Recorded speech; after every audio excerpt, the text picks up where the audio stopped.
O mga kababayan, di ba inyong natatandaan na ang ginagamit ng mga animal mga kababayan na basehan para filean ng impeachment case si VP Inday Sara Duterte ay yung report ng COA, yung mga notice of disallowances daw niya mga kababayan ni VP Sara, na initial notice pa nga lang yun mga kababayan eh. Inihingan pa nga lang ng mga dokumento si Sara dahil ang sabi ni Sara, mayroon pang mga documents na hindi na-submit. At yung mga halaga lang nun mga kababayan ay in terms of millions lang mga kababayan eh. Pero subalit na tapwat, alam nyo ba na mayroong isinawalat si Topacio mga kababayan? Sa makatuwid, hindi lang si Atty. Topacio ang nagsiwalat dito. Mababasa nyo rin po sa isang pahayagan mga kababayan na Daily Tribune na ito palang si Ngagva noong panahon na naging Department of Agriculture Secretary siya ha, ng 2 taon mga kababayan na parang walang nangyari. Hanggang sumurrender na lang mga kababayan at umalis na pagiging sekretary sa kanyang sarili. Ito palang si BBM mga kababayan, ang kanyang hinahandle na departamento ay mayroong tumataginting na 7.5 billion pesos na notice of disallowances and suspension charges mga kababayan na finlag ng COA.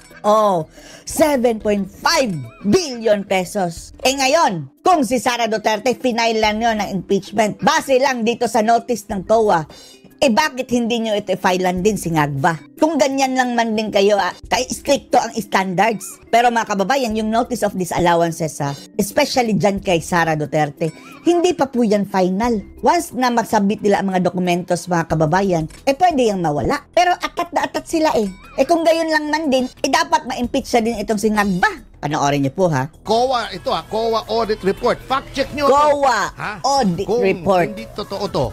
Totoo yan dahil, Daily Tribune mga kababayan. Basahin niyo, andun. Otherwise, kasuhan niyo ang Daily Tribune. Dahil binalita at saka itong si Topacio. Batukan niyo ko. Wag. Pati si Topacio, batukan daw siya mga kababayan kung hindi totoo. Batukan niyo ko. Wag. Wag naman. Wag naman. Department of Agriculture.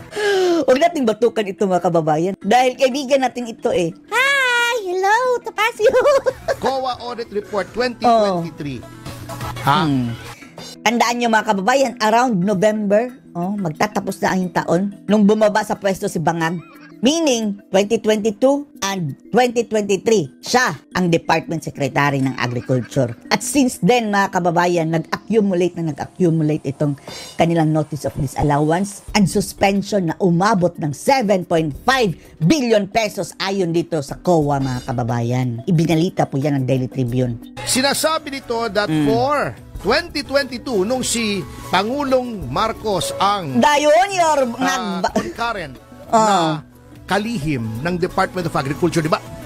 Siya muna ang Department of Agriculture. Oo nga, no? Ipal-ipal mga kababayan, no? Dahil ako na mismo, anong ginawa? Parang nag-farming sa ibang bansa mga kababayan. Panay lakwat sa halip na Department of Agriculture Secretary, naging Department of Foreign Affairs, naging DFA Secretary mga kababayan dahil palipad-lipad lang dito, palipad doon. Most traveled president. Meron siya ritong mga disallowance and suspension. See? Ang disallowance and suspension ng Department of Agriculture noong si Pangulong Marcos ay kalihim. Singagnag! By the way mga kababayan, etong 7.5, total na po yan mga kababayan ha. Dahil hindi lang po sa isang taon ng disallowance mga kababayan 2022, 23, tapos plus yung mga suspensions pa dapat mga kababayan na charges. Total of 7.5 billion in accumulation. Hold your breath. Hold your breath! 2.176 billion. 2.176 billion. Yan ang una. Ngayon, ito, hindi lang yan. meron pa, bukod doon ay 1.521 billion. Billion na naman mga kababayan. Samantalang ang kanilang inakto sa kay Sara Duterte mga kababayan, milyones lang. At notice pa nga lang yun mga kababayan Kung masagot yun ni Sara, mawawala na yun. Ipapa-impeach na nila. Ano ito, double standard? Kapag sinagba, okay lang? Billion. Settled. Kung talagang patas ang ating pagbabasihan nito mga kababayan, hindi dapat finailan ng impeachment si Sara. Pero kung bias versus bias, lalabanan natin ito ng ngipin laban sa ngipin. Kung gayon, dapat si Bangag din mga kababayan. Kung ganyan.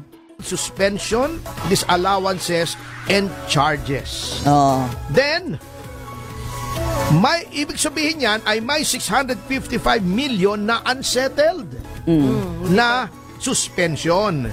Okay. At ang total unsettled ng DA sa ngayon, Total ha? sa oras na ito, Sa oras na ito. 7.357 billion. Sa Daily Tribune nga 7.5 billion. Billion ha?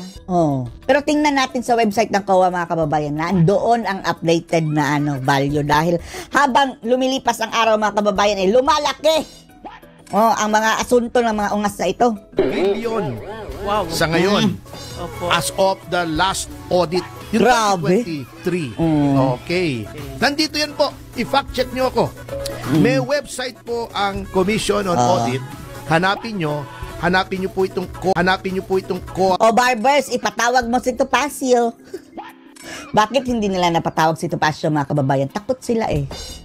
Mortal na kalaban nila ito si Topacio mga kababayan dahil wala itong sinasanto mga kababayan eh. Lumalaban, palaban. Kapag mayroong mag-aargabyado sa kanya, nilalabanan ito ng ngipin sa ngipin.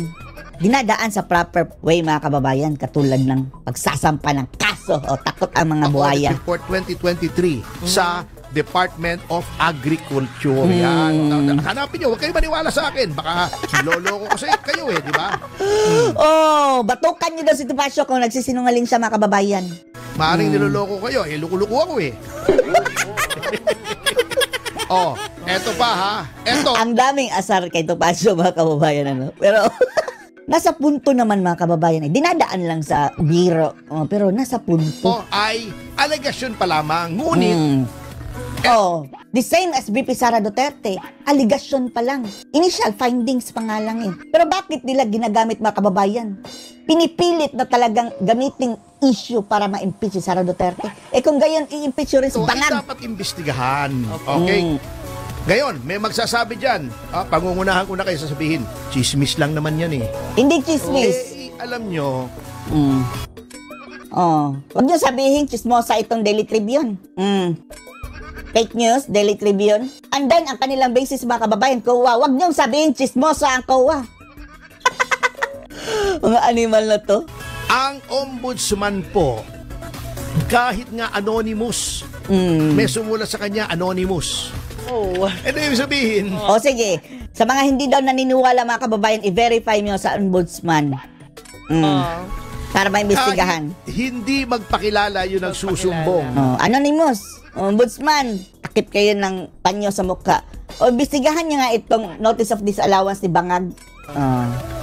May kapangyarihan ng ombudsman na tingnan kung totoo o hindi. Eto, mayroong kahit papaano documentation ha. Ito ha, bubuksan ko lang po. Mahaba kasi ito eh.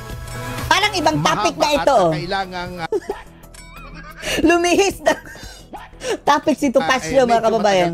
Pero ito yung nabanggit na natin na cat's eye, di ba? Oo, ibang topic na yan mga kababayan. Yung anomalya sa yung mga reflector sa kalsada, grabe overpriced.